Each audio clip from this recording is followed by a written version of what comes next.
Kaley Shaouni. I've been in law enforcement coming up on 8 years now. So I'm at Decision Tactical to better myself, run through scenarios, make sure everything's still working the same way, brain still works the same way as it did with situational awareness. A year and a half ago, I was involved in a critical incident. 2 officers are now in critical condition right after a shooting in downtown Orlando last night. I'm just grateful to be here.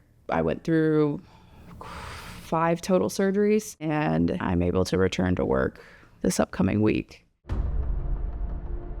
I've grown up around law enforcement my whole entire life.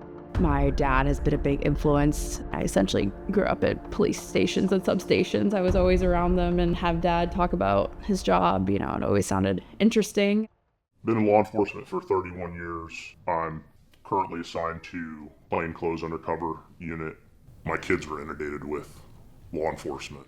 I've been with my current agency for a little over 5 years. I work on a proactive unit. Our main goal is to go and get bad guys and take them off the streets. We go to high priority calls or emergency channels, stolen vehicles, robbery, something in progress. That night, came across a car parked in a parking lot. They were just doing a drug deal. My partner secured the one guy and I went to secure the other guy.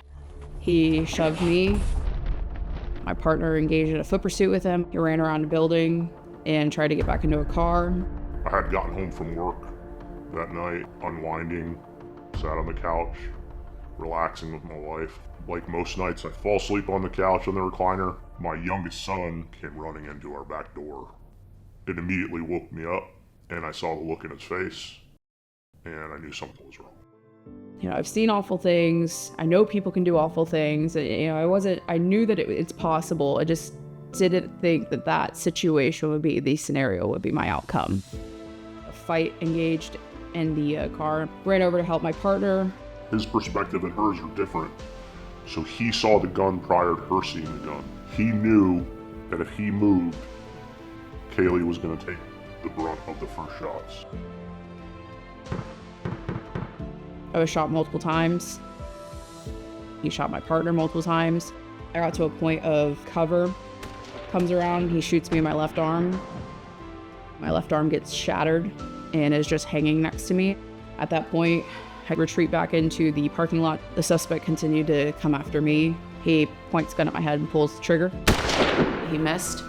He heard everybody converging on him. Once he heard that, he carjacks a lady in the parking lot and takes off onto the highway. 2 of my partners from my unit were able to locate me and administer aid. 2 tourniquets were put on, one on my right arm, one on my left arm. A chest seal was put on my stomach because I got shot in the stomach as well. They loaded me up in a car and took me to the hospital. Me and my partner were at the hospital getting taken care of by the trauma unit.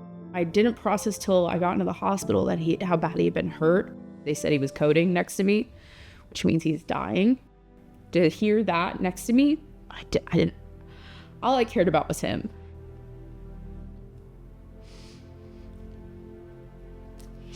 And I tell him all the time, I said, I'm just grateful to talk to you.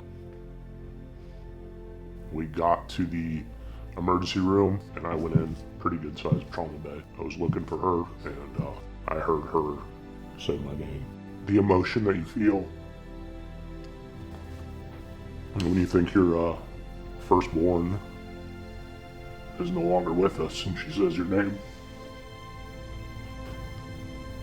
It was like a prayer answered.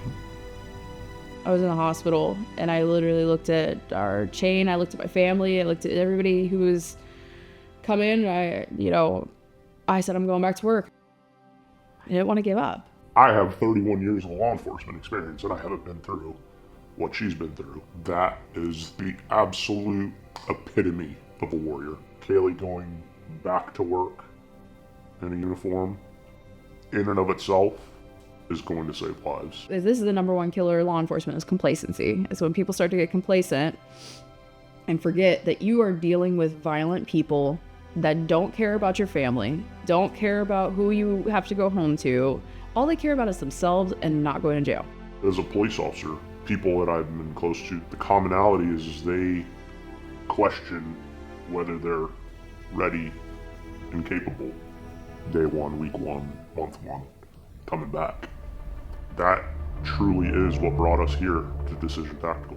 get her as exposed as I can before she's out there in the real world again. If you only go to designated trainings that you do at work, you're not getting enough reps in. You're not having that mental sharpness to stay sharp when things do break bad.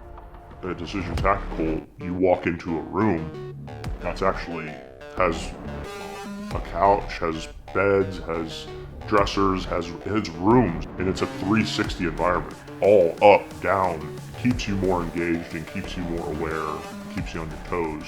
It's as real as it gets today without actually being there. I think it's very important and imperative to have these scenarios and run through these types of things to keep your brain sharp with what you're doing. I now get to talk to academy classes about it, talk about critical incidents, and move forward, and it's a learning lesson. The day that you stop learning, you need to change what you're doing.